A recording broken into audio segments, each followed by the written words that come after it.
বিশেষ করে ঢাকা বিশ্ববিদ্যালয়ের শিক্ষার্থীদের উপরে পুলিশ কোনো ধরনের নৈতিকতা ছাড়াই তাদের গায়ে হাত তুলছে এবং এই ধরনের আচরণ এইটা আমরা ইতিপূর্বে দেখেছি যে জুলাই আগস্ট গণ অভ্যুত্থানেও এই পুলিশের এক ধরনের রাগ এবং ক্ষোভের শিকার হয়েছে শিক্ষার্থীরা এবং তারপর থেকে আমরা নানা ঘটনায় দেখেছি এই পুলিশ কোনো ধরনের কোনো আইনি প্রক্রিয়া ছাড়াই শিক্ষার্থীদের গায়ে হাত তুলছে, তাদেরকে হেনস্থা করছে। আমরা মনে করি যে পুলিশ বাহিনীর এই ধরনের দায়িত্ব জ্ঞানহীন আচরণ এবং বিশেষ করে ঢাকা বিশ্ববিদ্যালয়ের শিক্ষার্থীদের গায়ে এইভাবে হাত তোলা এটা খুবই অন্যায় কাজ হয়েছে এবং আমরা মনে করি এবং তারা বিভিন্ন ধরনের যে অপরাধের কথা বলছে এটা আইন আছে, প্রক্রিয়া আছে। কারো কাছে যদি এই ধরনের প্রমাণ পাওয়া যায় তার বিচার করবেন, তাকে শাস্তির আওতায় নিয়ে আসবেন, কিন্তু কোনো ধরনের প্রমাণ ছাড়া পুলিশের বিরুদ্ধে, পুলিশের অন্যায় কাজের বিরুদ্ধে প্রতিবাদ করার কারণে শিক্ষার্থীদের উপর আঘাত করা হচ্ছে, হামলা করা হচ্ছে, এটি খুবই ন্যাক্কারজনক কাজ। আমরা বাংলাদেশ ইসলামী ছাত্র শিবিরের পক্ষ থেকে নিন্দা জানাচ্ছি। পাঞ্জাবের জগতে একটি বিশ্বস্ত নাম শাবাব এথনিক ওয়্যার।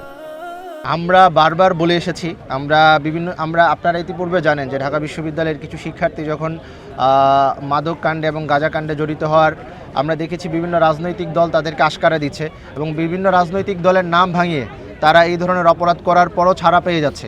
আমরা বিশ্ববিদ্যালয়ের প্রক্টরের কাছে ঢাকা বিশ্ববিদ্যালয়ের ছাত্র শিবিরের পক্ষ থেকে স্মারকলিপি জমা দিয়েছে। আমরা বলেছি যে যারা অপরাধী আপনারা যদি যথাযথ আইনি প্রক্রিয়ার মধ্য দিয়ে তাদের বিচার নিশ্চিত না করেন, যারা অপরাধী তারা যেমন পার পেয়ে যাবে, ঠিক তেমনিভাবে এইটাকে কারণ হিসেবে ব্যবহার করে, সুতো হিসেবে ব্যবহার করে যারা সাধারণ শিক্ষার্থী এবং যারা নিরপরাধ শিক্ষার্থী তাদের উপরও পুলিশ নানাভাবে হেনস্থা করার চেষ্টা করবে।